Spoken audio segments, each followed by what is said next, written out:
It's DTS 72, a big weapon balance patch is coming for December that's going to really shake up PvP, as well as a year 2 No Land Beyond and more. You're listening to Destiny the Show. Welcome, Guardians.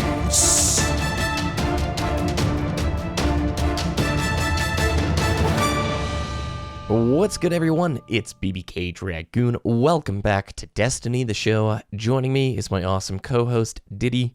What's up, dude? How was the week? It was actually pretty good.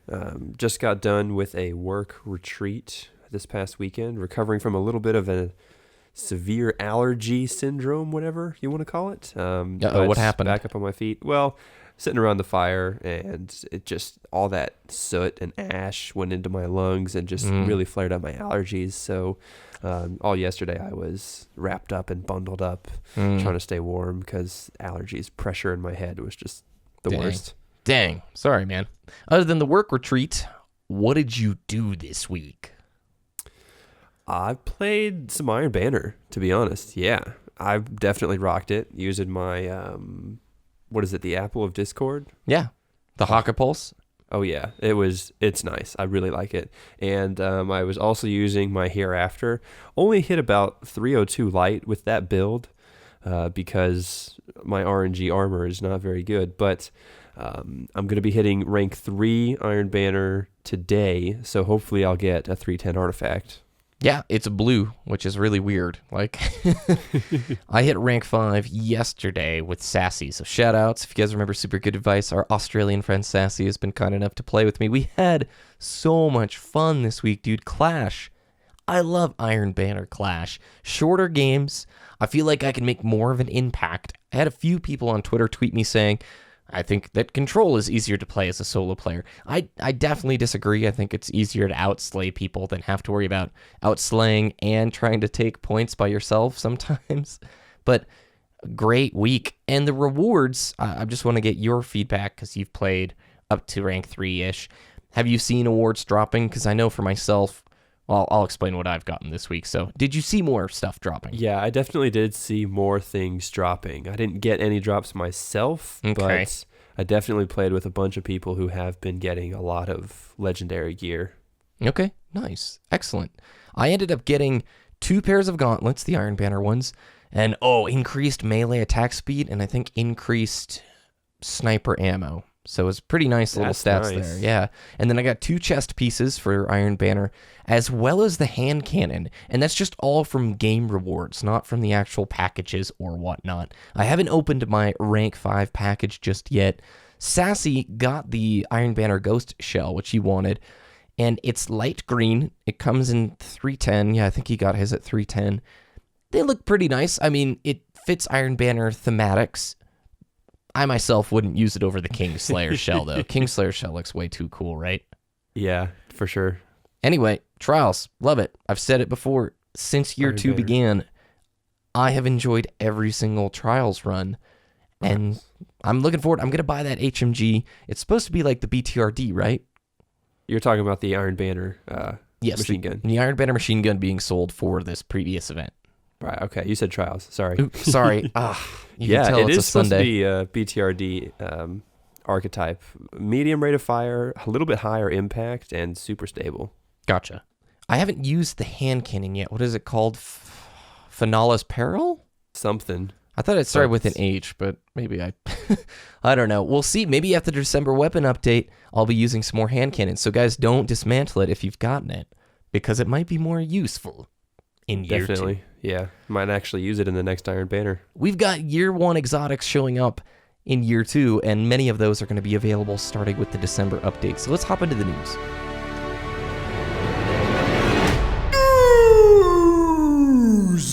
Bungie has been revealing on their Instagram account tons of year 1 exotics that are going to be making their way into year 2 versions, and we think these are arriving with the December update. We don't have an exact date when that's going live in December. But the first one is the Meta Multi-Tool. Are you excited, man? A year 2 Meta.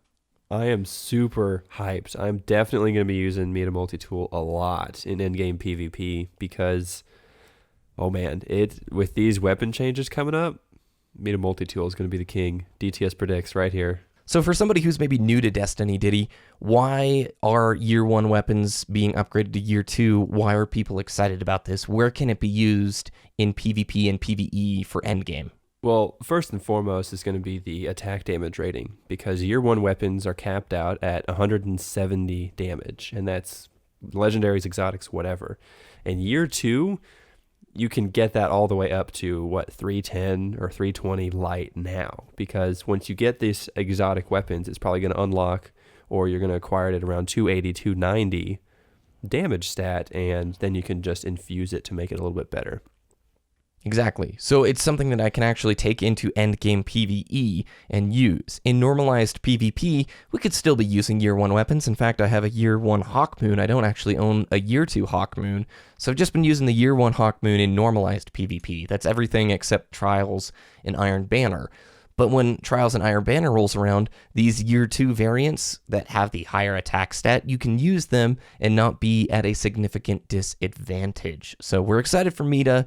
The Armamentarium is the next one that they revealed on Instagram. This is the Titan exotic chest piece. Did you ever use this? I did, actually. I got a near perfect stat roll in year 1. It was like 180 something discipline for that. Nice. And since I love throwing grenades, yeah, I definitely use this armor piece. Nice striker build piece, too. Yeah. Dragon's Breath is coming back. Dragon's Breath was the rocket launcher that looked like one of those old fighter bomber planes, where they paint the kind of shark on the side of it. And it also had smoke that came out of its nostrils, which was really cool. It shoots rockets, and when the rockets land, they create an AoE solar damaging ball of energy, which I loved this thing. I didn't have a Gjallarhorn when we were, or Gjallarhorn, sorry, I'll pronounce the G from now on, guys. I didn't have that when we were doing Skolas, so my Dragon's Breath was what I was using back in the day. It wasn't really ever considered that great of an exotic, was it? No, it didn't have tracking, and the solar flare was not any better than a Sunsinger solar grenade. So it's like, it's not really the best, but it's pretty good. Yeah. Well, I'm excited, just visually. I can sometimes get into the cosmetic side of things a little bit too much. Plan C! Oh, this nasty little fusion rifle. Are you looking forward to this? Oh, yeah. So this is probably the only fusion rifle that I've ever considered using in PvP or PvE in general, because the swapping speed and then the near instant recharge after you've swapped it is absolutely insane. And I have a clip in one of my really old videos, or montages, quote unquote, on my YouTube channel of me on Firebase Delphi hitting someone from B spawn point all the way across the hallway and one-shotting them near the window. Like the top of the horseshoe? Yeah. Oh I'm my one-shotting them gosh. from that distance. And it was a near instant recharge because I was at like a sliver of health. And I'm like, ugh. And I killed him. And I'm like, yeah, that was crap. I dismantled a lot of Plan Cs in year 1, but I still held on to one of them. For whatever reason, that was like the exotic that kept dropping from Nightfalls. It's like, all right, there you go again.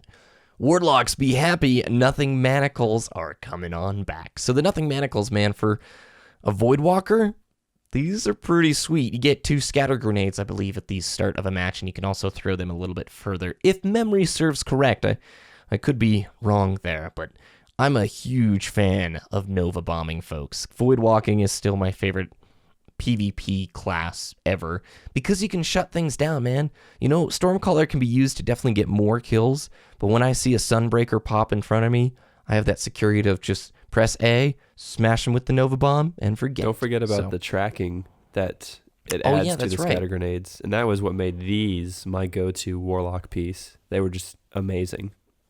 And they look sweet. Yeah. They were like purple. You put bloom on it with that tracking. Oh my god. You throw it into a group of enemies. You kill one of them, and then their body explodes, and then it explodes, and it's just a chain reaction. Mini Nova bombs. Mini Nova bombs. The super good advice year 2. It wasn't that loved of a gun in year 1, right? I would say it's underrated, to be honest, because one of the Pineapple Boys, 8-Bit Nacho, he told me this way back when, almost in Vanilla Destiny, I think. So this gun, the exotic perk, is almost all of your missed shots are returned to the magazine. It's like an 80% return rate. It's insane. You can hold down the trigger just shooting into the air, and it'll take like 2 minutes to empty the clip or something ridiculous. And so for Vault of Glass and Crota's End Raid, the oracles in Vault of Glass, they don't have a health bar. They have a damage threshold. So when you use super good advice, almost all your bullets were returned when using it against oracles, and you would almost never have to reload. Same thing goes for the Oversoul in Crota's End fight. All I know is they have the new Monarchy color scheme, so that makes me happy.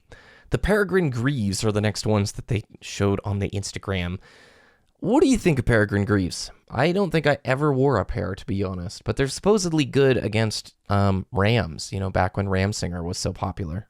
Arcburn and Brawler Nightfalls. The Peregrine Greaves were the best thing ever because I remember one of the last Nightfalls of year 1 was Valistaric with Arcburn and Brawler. So when we got into the final boss room, Lurker Zero, friend of the show, and I and Zach, I was like, okay, guys, let me do this thing against Valistaric. And he was at like half health. And so I ran towards him, jumped in the air, shoulder charged Valistaric, and just killed him. Oh, it's nice. Just with the shoulder charge. Yeah, it adds a lot of damage.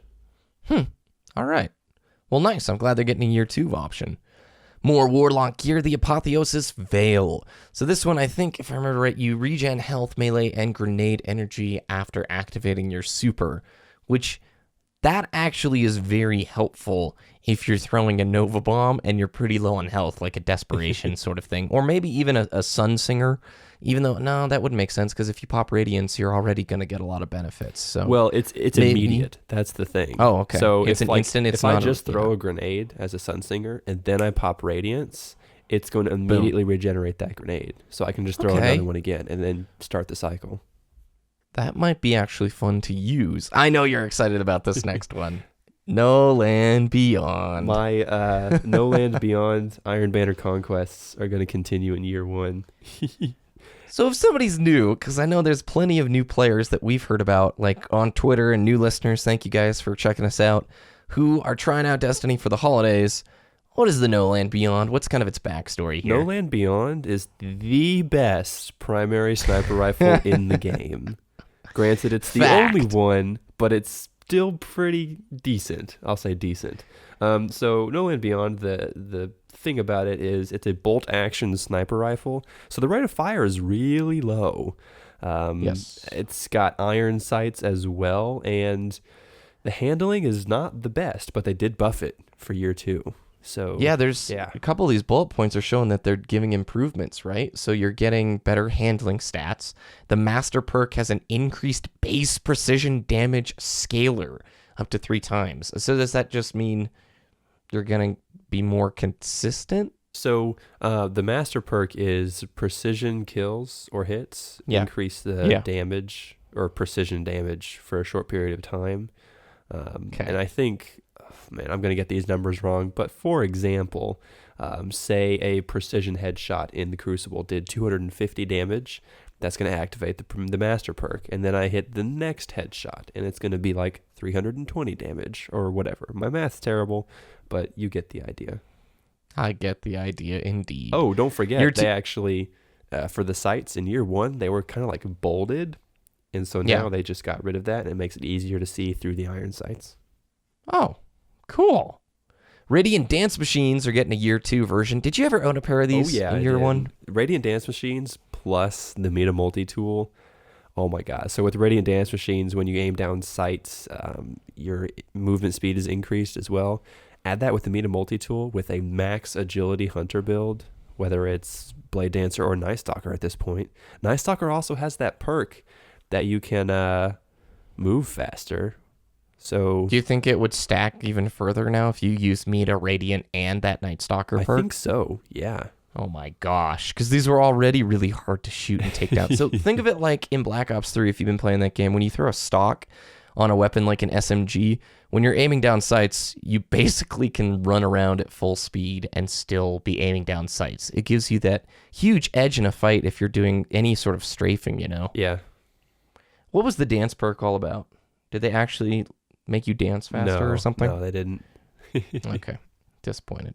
Acleophage Symbiote. You're excited for this, aren't Gunslingers you? Rejoice. Yeah, I was missing it because with the Sunbreakers being so prevalent in year 2, not having that 4th shot in Iron Banner and Trials really makes a difference. In Trials, that one's going to be huge because having 4 shots, you're given a little safety net in case you miss the first one. You know? Or if you have a Sunsinger self-res, self-res, and you still have that 4th shot, you're like, gotcha. You're too hard, Light. I feel like this one we've seen coming a long way. Yeah. Okay, so the week before Taken King came out, and they buffed the hard light to enhance that ricochet thing, and since the ricochets didn't have damage fall off, I would just run around the map shooting the entire time, and it was like a rave whenever I played Destiny with hard light. For like a week straight, I did this. It was How many hard lights have you gotten, dude? So I'm sitting at a nice 16 hard lights total. That's absurd, man. Yeah. That's just absurd. So now, Next piece. I haven't gotten one since Taken King came out, so now I have to try and get a year 2 hard light. Or you just buy it. You buy the blueprint Oh, for all. That's what I'm so excited about all of this stuff. I just get to buy the blueprint. Yes. Yeah, speaking of the next blueprint, and this one I am buying on day 1, Bones of Yow. Bones of Yow. I don't know. Heyo. I got these in a Nightfall pretty early into House of Wolves. These give you an additional jump. So if you're using triple jump on a hunter, it basically becomes quad jump. Such a fun piece of gear. Yeah. And think like I about said, the jump puzzles in King's Fall now. Oh, super. You can do so much with them, dude. Like, I got them really early in House of Wolves, and I remember Sassy was... So, like, one of the only times Sassy's been jealous for any of the scrub-like gear that I usually have. But, dude, such a fun piece of armor there. So 2 new Year 2 exotics were also revealed in this Instagram data dump. The ATS/8 Tarantula. This is definitely a Blade Dancer's dream. This is an exotic chest piece for hunters, and they give you defense against arc damage, while at the exact same time improving the recharge speed of both your arc grenades and arc blade. This is going to bring a lot of Blade Dancers back, don't you think? Yeah, absolutely, because I would say Gunslinger and Night Stalker are the top 2 currently. And personally, with my Intellect Discipline Tier 5 build that I have going on, I really hope this armor build is either all intellect, all discipline, or a mix. Because if it had strength anywhere, ooh, that's going to suck. The other exotic that they're adding, and these ones are really cool, Twilight Garrison. It's a chest piece for Titans, and it will have an in-air dodge mechanic. So by pressing a button, the Titan will make a maneuver in midair to avoid incoming fire. I'm quoting, by the way, the article on planetdestiny.com. It's going to be linked on our website in the show notes as well. What do you think about this, Ditty? A mid-air dodge. I can already see the flying hammers and then the dodges. Do you think you'll be able to dodge while you're in Sunbreaker form? Sure. I Probably, wouldn't put it past them because it's probably just it's just a maneuver. I can still, I was going to say I can still shade step while supering, but then I remembered what the Night Stalker super was. So, Do you, this is going to make Titans king of the Crucible, in my opinion. I'm excited for this piece of gear. This might mean, I rolled my Titan up to like 280 light. Not quite enough there yet to be doing trials or something, but I picture in my head a kind of maneuver like Super Smash Brothers, you know, when they air dodge. It's like, yeah. I feel like that might be it. Just seeing a Titan like throw his arms out like Falco, like, I don't know. But this will lead to some cool montage clips because after you get like super, somebody shoots their rocket at you. Maybe it's a truth. What if you can dodge the truth shot? Well, probably truth also has grenades and horseshoes. Shh. No, Twilight Garrison will counter that, I'm sure. The Bungie Weekly Update arrived, and with it, the November patch, which showed up last week. If you guys want to know what was in it, check out last week's show. Also, refer a friend. Ditty, we were right again. I can't believe it. The 2-person emote I cannot believe we saw that coming. I'll be honest. Listen to last week's show, dude. DTS predictions are on point. What was the one where you were at work and you just were like, no way? Do you remember that? It was the what King's was that? Fall hard mode one where there they was said no there's no platform. platform in that ship jump puzzle. I was like, what? Are you serious? Did I seriously get that right? When have they ever changed geometry like that? What? That is ridiculous. So the Refer a Friend program is going live Monday, the 23rd, I think. And the only way it works is if you do it with somebody who hasn't played Destiny on that account before. Anybody who's played up to this point is considered like a veteran, so you can't trick the system into it being your buddy. As of the time of recording this, we don't know the full details or rules of how this works, but we do know there's an emblem shader and an emote as a reward. And apparently when you do the recruit a friend thing, there's going to be some quests that you go through together to get these thingies. Huh. Did that about cover it? That's awesome. Yeah. Yay. I'm doing it with Epos because, oh, no, there's a sparrow. I can't remember where I saw it. It was probably playing at Destiny's Twitter. The Tron light cycle. Yes! Oh. It has little strips of light on the sides of it, blue light. So that's the reason I'm buying it for Epos, because I want that sparrow. That is so but I also sick. want him to enjoy it. Yeah, it looks so stinking cool. The next thing, the weekly update, December patch notes, which is what we're going to spend the rest of the show talking about here. You know, senior designer John Wyszynewski hopped on board and gave a rundown of the stuff that they're going to be changing. But senior design lead Sage Merrill said that they are going to also talk more about us with classes, as Titans in particular, so classes and abilities. We'll be getting some changes in the December update, not just a lot of weapon tuning things, too. They didn't publish any of the thoughts of what they're going to change for classes just yet. Do you think that might be because of a potential backlash from a certain class in the game? I would say so, yes. Yeah. I'll quote Deej here when he says, the content of the next weekly update will be random and light, with a chance for some information on the ways in which raids could be more challenging soon. End quote. Challenge mode's confirmed, yes. Yeah, for sure, definitely. In 2 weeks, Bungie's going to PlayStation Experience. I've never been, but it's like the PlayStation version of E3-ish, I think, I would say so, yeah. What if, okay, I'm just throwing it out here. I bet you they announce a new DLC at PSX. I don't know. I really don't know. Okay. What other, but to be honest, what other convention is between now and December? If it's not, okay, if it doesn't happen at PSX, I don't think we hear about new DLC until next year. I don't think they'll announce it before Christmas for or sure. whatnot. It would be at least until March, I think. I think we could go January, February without seeing an official announcement. Yeah. Which would be really sad, but I could see that happening.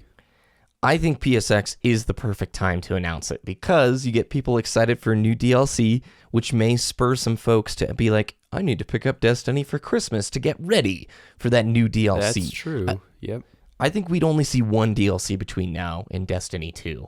Yeah. Maybe we won't see any at all. I don't know. It's going to be a really weird year if not, but there will be news. They can't not give us news until Destiny 2. Yeah, definitely. All right, let's talk about the weapon changes here in the last 5 or 6 minutes of the show. So December update, John Wyszynewski giving us the breakdown on everything. Let's start with auto rifles. At the start of year 2, they wanted auto rifles to be a very useful PvP weapon that could work in close to medium range. Are people really using auto rifles all that much, Ditty? Not that much.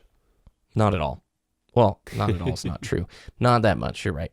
So they're going to be increasing the base damage across the board. For the low rate of fire auto rifles, like Suros Regime, they're going to get a 3% base damage increase. The medium rate of fire ones, like Zalo Supercell, are going to get a 7% base damage increase. And the high rate of fire ones, like Necrochasm, the bullet hose ones, are getting a 4% base damage increase.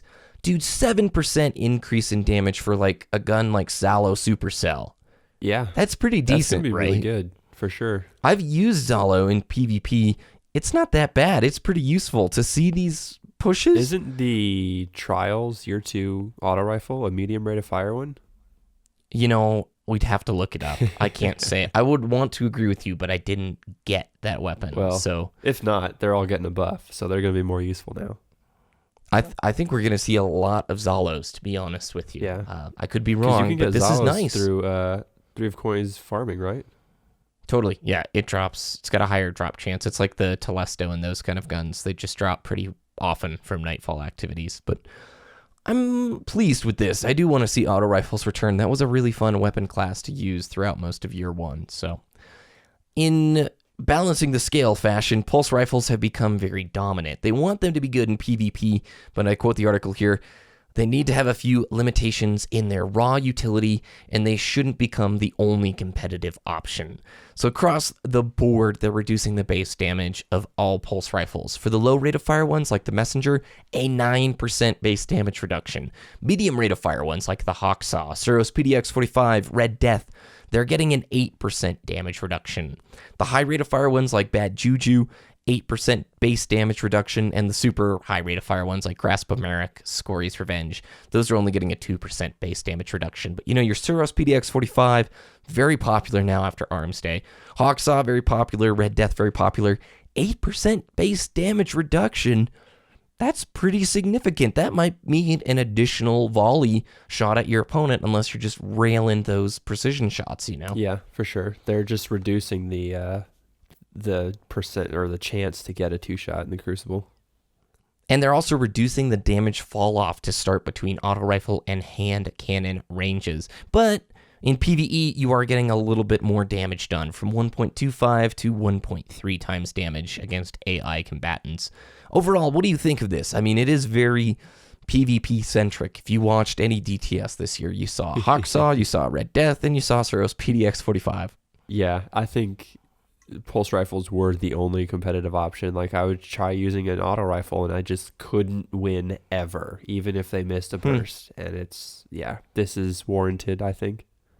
I agree. After this last week, so many pulse rifles, and I enjoy it, but when we start seeing just class uniformity and it really dominating other weapon types, I don't see many scout rifles either. I think the meta is going to start changing that drastically. What are they doing to hand cannons, by the way? Increasing ADS accuracy for another pass at goals. Wait, I just totally read that sentence without even saying it. But they're increasing the ADS accuracy, and they're just really making them optimal at close to medium range. Yep. And so the ADS accuracy, they kind of have this invisible bloom stat with hand cannons. So sometimes, you have a probability of hitting that shot. Now, the closer they are to you, bigger target hitbox for you to nail, less likelihood that it's going to miss. But hand cannons getting just a little bit of a buff here is pretty good news, and you pair that with some of the exotic changes we're going to talk about in a second.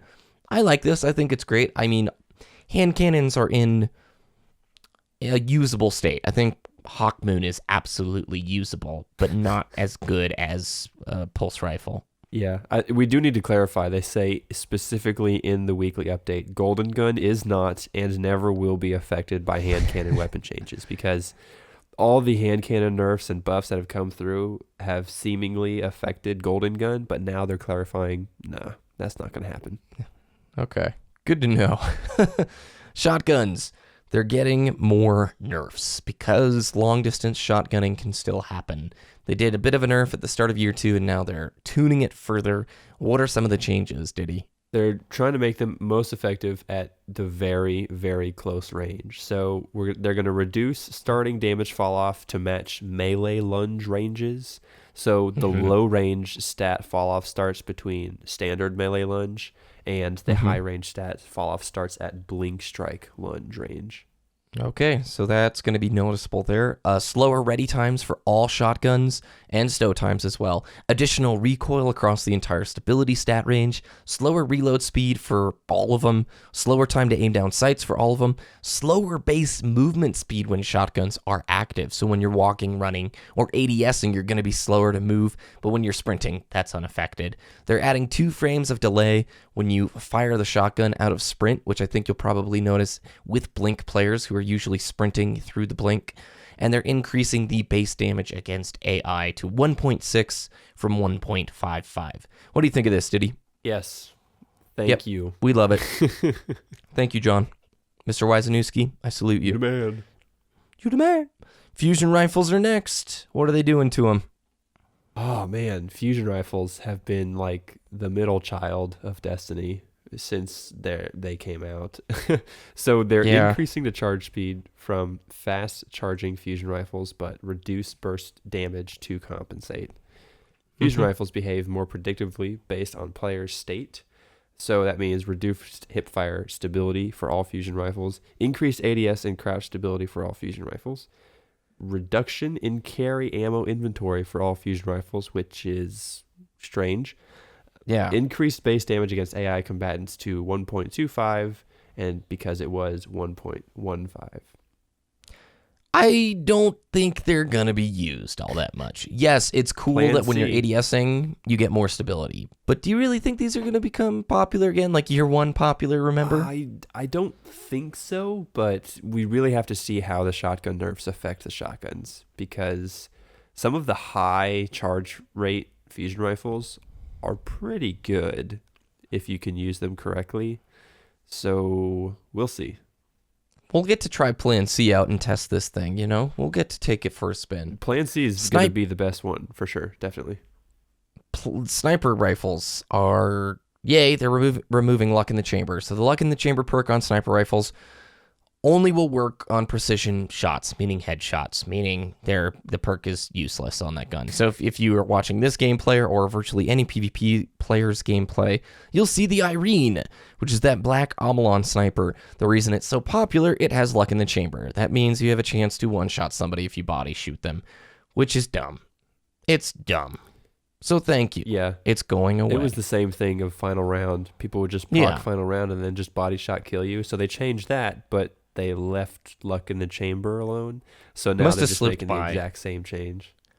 I feel like it must have slipped by. So, sidearm changes. My favorite, I'll read this real quick. Sidearms are the multi-purpose support weapon for close-range edge cases. Suppress a nearby flank route, gun down a rushing attacker, or swap to it when you just need a few more rounds to finish off a weak target. And then you go down to the changes, and all it says is, increase ready and stow speed for all sidearms. Like, who's using a sidearm here? You tweet us. You tweet us if you're using a sidearm and think it's a really awesome weapon type. I think to make sidearms more useful, I think you would just need to increase the magazine size. That would be the first thing I would do, because most of them are between 10 and 15 right now. Just make it 18 to 20. That's what I would do. Some of our complaints have been answered. They've taken a look at exotics, and here are the weapon-specific changes that are going down. First, Curse is getting some buffs. It's getting more base ranged. They are also boosting the Imprecation weapon, which is the gun that you use while you're trying to get the first Curse, making it a little bit better with a bigger magazine and more base range. And also, the first Curse perk now refills the mag when activated, provides better stability, better target acquisition, and damage fall-off starts further out. This thing is the polar opposite of the last word. It's slow firing and can nail people at long distances. I do think this is going to become the best hand cannon in PvP, because next, Hawkmoon is getting a nerf. They're reducing the base range by 20, and the luck in the chamber and holding Ace's procs only do 1.2 times bonus damage instead of 1.3. You can still get those 2 shots, but it's going to be much less. What are they doing to the Chaperone? They're pushing it more into a niche pick, so they're increasing its reliability with precision hits. Yes, but they're reducing the base damage, so it's going to be worse when you're shooting bodies, but if you're still hitting the precision shots, it goes up to, like, the damage scaler is now 1.75 from 1.1, so it's just going to guarantee kills if you're hitting those precision shots in a decent range, like in a place where the damage fall-off doesn't affect it too much, right? Yep, exactly. Excellent. The Fabian strategy, which I think this is the Titan auto rifle, they're basically kind of redesigning it. They're pushing it into the fastest firing auto rifle archetype, and with that, they're going to be changing some of the perks. Like, they're removing extended mag, because bullet hose auto rifles with extended mag wouldn't really work. I've not used Fabian strategy, although I've seen it a couple of times. Looks neat. I haven't used it either, but I've heard it's been lackluster, so hopefully these changes will help it out.